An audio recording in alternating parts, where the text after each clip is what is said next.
All right, ladies and gentlemen, boys and girls, amigos y amigas, happy early Cinco de Mayo.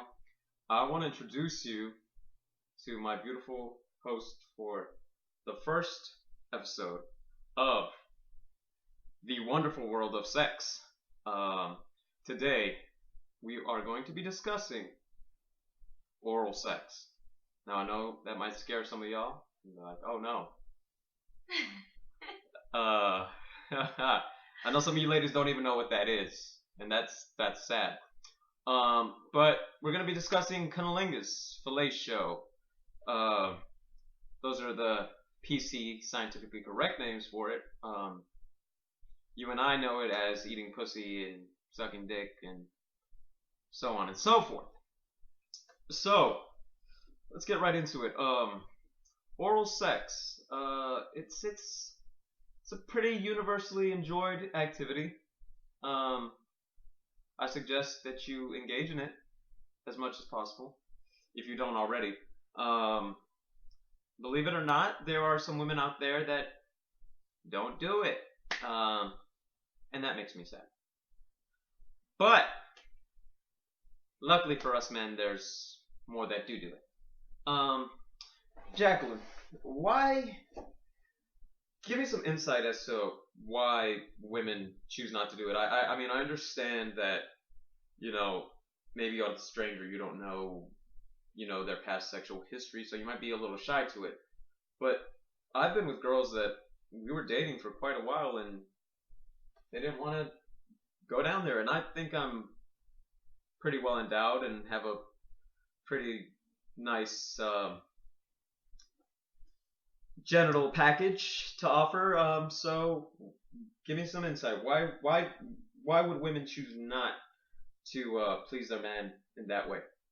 I think it depends on how the guy grooms it. There are some guys that just don't really take care of it. They think that they don't have to do anything to it and they just leave it at it as is. And sometimes when you look at it, it's just kind of like, oh, I don't know if Unappetizing. I don't know if I want Unappetizing. that. Yeah, and other times I guess there's to it like size. Size really does matter. Mhm. Sometimes maybe it's too small and it's like it's not really worth it.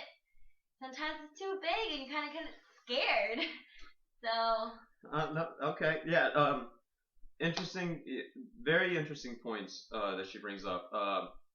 Grooming is a big thing, or as us fashion forward males call it, manscaping.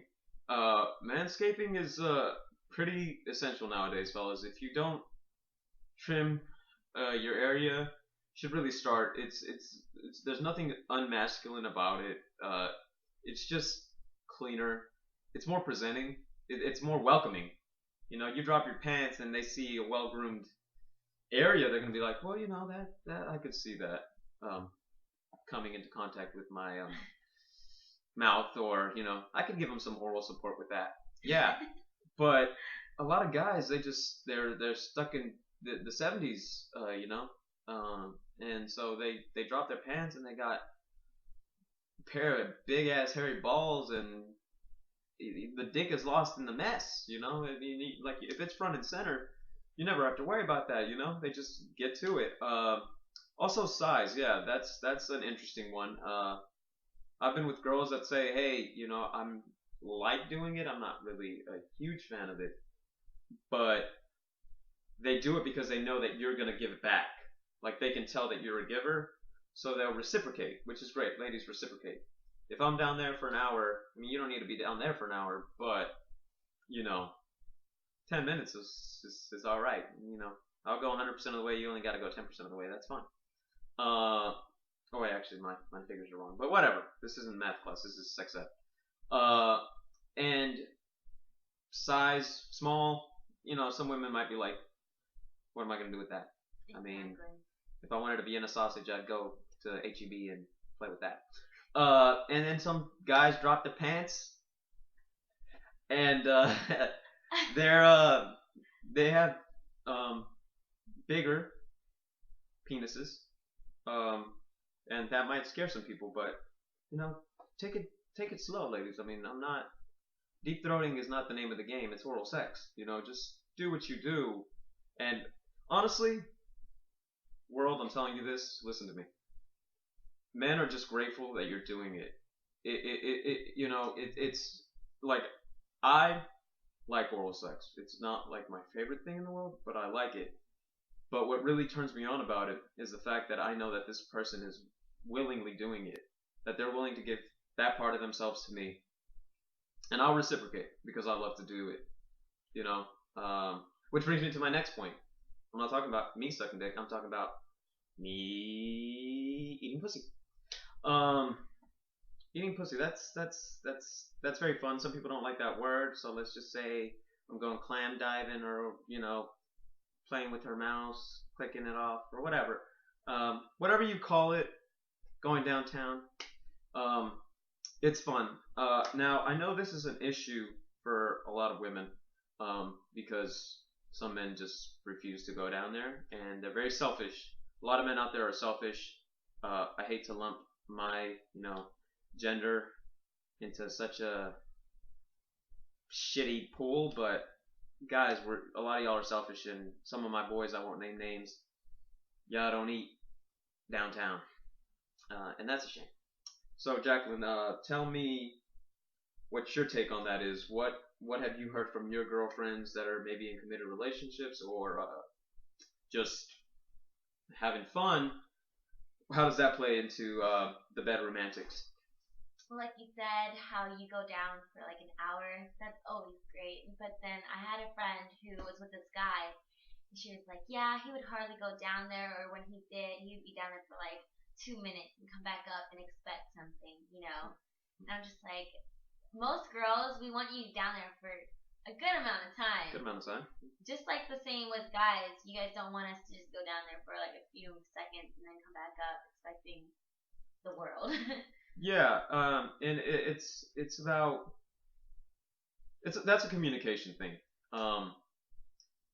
If I would have been in that relationship, let's say role reversal here, and I was the girl, and my boyfriend was just down there for a couple minutes, and then expected me to, go all the way and just please him, I'd be like, wait 1 minute, motherfucker! Like this ain't how it works. I was like, this is a committed relationship. Like, you give and I give back.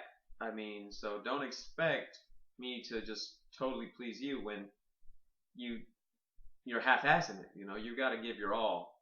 That's always important. I mean, people feel like some guys feel entitled during sex. They feel like, oh, I'm so great. Why be down here? She's lucky to be having sex with me. Never approach it like that. Always approach it like you're the lucky one that she's even allowing you to be in the room with her and allowing you to, please her in that way. So yeah, be down there until, she begs you to stop, and then trust me, you'll reap the rewards. You're not going to have to ask for anything. She's just going to willingly jump on things, Just make sure you got a hard dick to be jumped on. That's all you need. So yeah. Okay, we discussed male grooming. I want to discuss female grooming. I mean, that is a source of, some problems for men, because some men don't like going down there if it's not completely clean. Nowadays, I mean, most women, they pretty much shave or wax. That's the standard in society, I would believe. Don't quote me on this. But there's some women that choose to go all natural. What's your take on that? Do you think that that's conducive towards good oral sex when a woman has a whole bush as well? No. Even if I was a guy, role reverse, if I went down on a girl and I was a guy, I wouldn't know or what a girl. to do. Or a girl, whatever. If I went down on someone right now, and she wasn't groomed, I wouldn't want to touch that either. Because if you don't even groom yourself, then how would I know that you do all the other things that comes with grooming, Yeah, that brings up a good point. I guess it's like, the mind thinks ahead. So whenever you see a presentable person and their crotch area is presentable, you kind of think like, well, well-groomed area, sure. Yeah, I'll take care of that. But when someone has a let's just say it, hairy pussy. I mean, it's kind of scary. It's kind of off-putting. Now, me, I'm a fan of the bald look, but I've actually, as I've matured, I actually appreciate a little hair. I just like it very neatly trimmed and everything nicely where it needs to be. Um, I don't know. I think it's much more feminine. But don't get me wrong, ladies. I don't want you to just say, oh, well, I'm going to save a lot of money on razors. Don't do that. I'm just saying that there's different stroke for different folks. At the end of the day, there's some people that like the 70s look. Hey, more power to you. I'm not knocking your sex life at all. Ladies, if you find yourself a man that does that, you just saved yourself a lot of spa days and a lot of razor burn. So I'm sure you love your guy. Like I said, as far as I go, uh, bald is fine, but I like a little landing strip. I don't know what it is with that landing strip. I don't know. I feel like my penis is an airplane and I'm like the cockpilot, you know? It's like really literally the cockpit. So you know, and I'm cleared for landing, so that's always fun. But I think that's all we have for this week. Tune in next week. We'll be discussing a new topic. I'm also gonna attach my email, so if you have any questions, feel free to email me, and I can address them in next week's episode. I don't know if Jacqueline will be joining me next week for the second episode. I may have another host. But if she is, world, you already know her. So this is Raul logging off in 3, 2, 1.